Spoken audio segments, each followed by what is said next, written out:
पड़ेगा इलेक्ट्रॉनिक विन्यास। तो इसका करेंगे 1s2 2s2 2p6 3s2 और 3p6 4s2 और दोस्तों 3। आज हम पढ़ने वाले हैं दोस्तों यानी चुंबकीय गुण के आधार पर पदार्थों के प्रकार, यानी जो हमारे पदार्थ होते हैं दोस्तों चुंबकीय गुण के आधार पर कितने प्रकार के होते हैं। तो दोस्तों चुंबकीय गुण के आधार पर हमारे पदार्थ जो होते हैं दोस्तों वो 5 प्रकार के होते हैं, लेकिन आज हम पढ़ने वाले हैं दोस्तों 2 प्रकार। तो 2 प्रकार कौन कौन से आपको पता है, एक तो लोहा चुंबकीय पदार्थ और दोस्तों एक अनुचुंबकीय पदार्थ क्या होते हैं। तो दोस्तों दोनों ही इंपॉर्टेंट हैं, दोनों ही थोड़े हार्ड हैं। तो दोनों के बारे में आज इस वीडियो में बात करने वाले हैं। वीडियो को शुरू करते हैं। तो यहाँ पर सबसे पहले बात करेंगे दोस्तों हम लोहा चुंबकीय पदार्थ होते क्या हैं। ठीक है, तो यहाँ पर डेफिनेशन है, देखो मैंने सिंपल तरीके से बिल्कुल डेफिनेशन आसान तरीके से आपके लिए यहाँ पर रखी है। तो दोस्तों डेफिनेशन देखेंगे, फिर उसके बाद एक एग्जाम्पल की सहायता से इसको हम समझेंगे। तो दोस्तों आप लोग वीडियो में अंत तक बने रहें। तो यहाँ पर देखेंगे डेफिनेशन क्या कह रही है, वे पदार्थ जो प्रबल रूप से, तो प्रबल माने क्या होते हैं दोस्तों ताकतवर। ठीक है, यानी जो पदार्थ प्रबल रूप से चुंबकीय क्षेत्र की ओर आकर्षित होते हैं, यानी चुंबकीय क्षेत्र है उसकी ओर तुरंत ही चले जाते हैं। ठीक है, तो वे क्या कहलाते हैं, हमारे लोहा चुंबकीय पदार्थ कहलाते हैं। वो क्या कहलाएंगे दोस्तों, हमारे लोहा चुंबकीय पदार्थ कहलाते हैं। ठीक है, तो तथा इस पदार्थों के इस गुण को ही दोस्तों, यानी इन पदार्थों के इस गुण को ही क्या कह सकते हैं दोस्तों, हम क्या कहेंगे, यानी लोहा चुंबकत्व क्या कह सकते हैं दोस्तों, पदार्थों के इस गुण को ही क्या बोल देंगे हम, लोहा चुंबकत्व कहते हैं। ठीक है, तो कब क्या होते हैं, तो दोस्तों यही लोहा चुंबकीय पदार्थ है, यही क्या होता है दोस्तों, इन पदार्थों के इस गुण को ही हम क्या बोल देंगे, लोहा चुंबकत्व कहते हैं। ठीक है, तो डेफिनेशन इसकी कंप्लीट हो गई। तो दोस्तों अब देखेंगे उदाहरण, जैसे दोस्तों लोहा आपको पता है, अगर दोस्तों हम इसे क्या करेंगे, चुंबकीय क्षेत्र में रख देंगे तुरंत ही चुंबक की ओर आकर्षित हो जाता है। लोहा हो गया दोस्तों, कोबाल्ट हो गया, ठीक है, और हमारा निकिल हो गया दोस्तों, सभी क्या है हमारे लोहा चुंबकीय पदार्थ कहलाते हैं। ठीक है, तो यहाँ पर देखो जैसे दोस्तों मानो हमने एक चुंबक ले लिया, क्या ले लिया, एक ये दोस्तों क्या है आपके पास, ये एक चुंबक है। ठीक है, ये क्या है हमारे पास एक चुंबक है। ठीक है, चुंबक हो गया। अब दोस्तों इसका चुंबक का कोई क्षेत्र होता है अपना, चुंबक का क्या होता है दोस्तों, अपना कोई क्षेत्र होता है, क्या है, इसका चुंबक का अपना कोई क्षेत्र है दोस्तों। ठीक है, अगर हमने इस क्षेत्र के अंदर हमने क्या रख दिया, यहाँ पर Fe रख दिया, Fe यानी लोहा।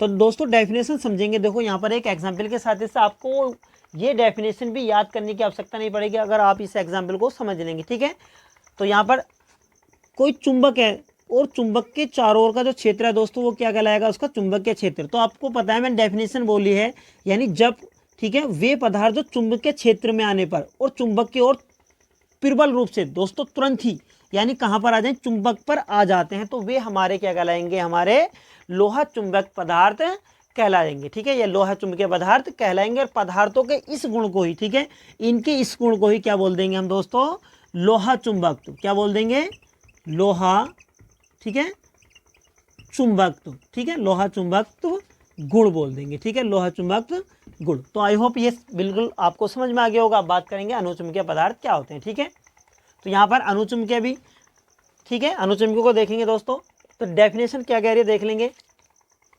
वे पदार्थ जो दुर्बल रूप से, ठीक है, तो ये क्या थे दोस्तों, इनका डिफरेंस है, यानी ये प्रबल रूप से चुंबकीय क्षेत्र की ओर आकर्षित होते हैं दोस्तों, ये दुर्बल रूप से। अब दुर्बल रूप होता क्या देख लेंगे, यानी वे पदार्थ जो दुर्बल रूप से चुंबकीय क्षेत्र की ओर आकर्षित होते हैं। ठीक है, यानी दुर्बल रूप से चुंबकीय क्षेत्र की ओर आकर्षित हो जाते हैं दोस्तों, वे हमारे अनुचुंबकीय पदार्थ कहलाते हैं, अनुचुंबकीय पदार्थ कहलाएंगे। उदाहरण देखेंगे दोस्तों, जैसे Cu2 positive, Fe3 positive, Cr3 positive, oxygen आदि। ठीक है, और पदार्थों के इस गुण को ही दोस्तों क्या बोल देंगे हम, अनुचुंबकत्व कहते हैं। ठीक है, तो देख लेंगे दोस्तों, जैसे अब जो हमारे दोस्तों ज़्यादातर आयन होते हैं वो अनुचुंबकीय होते हैं। क्यों होते हैं देख लेंगे यहाँ पर दोस्तों, इनके पास दोस्तों क्या होता है, यानी अयुग्मित इलेक्ट्रॉन होते हैं। ठीक है, अयुग्मित इलेक्ट्रॉन होते हैं, जिस कारण ये दोस्तों क्या करते हैं, अनुचुंबकीय गुण प्रदर्शित करते हैं। यानी कोई भी हमारा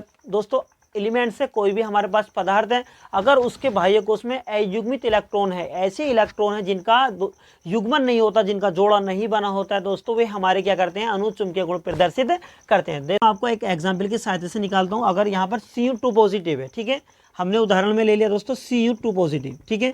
अब सबसे पहले क्या करेंगे दोस्तों, देखो पदार्थों की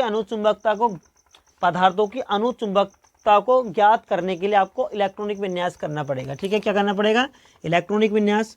तो इसका करेंगे 1s2, 2s2, 2p6, 3s2 और 3p6, 4s2 और दोस्तों 3d कितना हो गया, 2 4 10 2 12 18 20 और दोस्तों कितना था हमारे पास, कितना है, यानी कॉपर 29 होता है, तो 20 चला गया, तो यहाँ पर क्या रह गया दोस्तों आपका 9, ठीक है। अब आपको बताया दोस्तों कॉपर क्या है, 2 पॉजिटिव इलेक्ट्रॉन त्याग रहा है, ठीक है, 2 पॉजिटिव इलेक्ट्रॉन त्याग रहा है। तो आपको पता है दोस्तों बाह्य कोश में से 2 इलेक्ट्रॉन निकल जाएंगे, यहाँ पर क्या जाएगा, 0 आ जाएगा, ठीक है।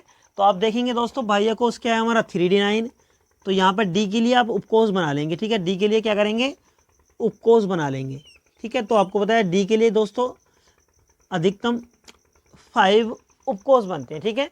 तो दोस्तों इलेक्ट्रॉन कितने हमारे पास, 9 कितने हैं, तो आपको पता है हुंड का नियम का यूज़ करेंगे दोस्तों, यानी सभी उपकोषों में एक एक इलेक्ट्रॉन भरेंगे, उसके बाद युग्मन स्टार्ट करेंगे।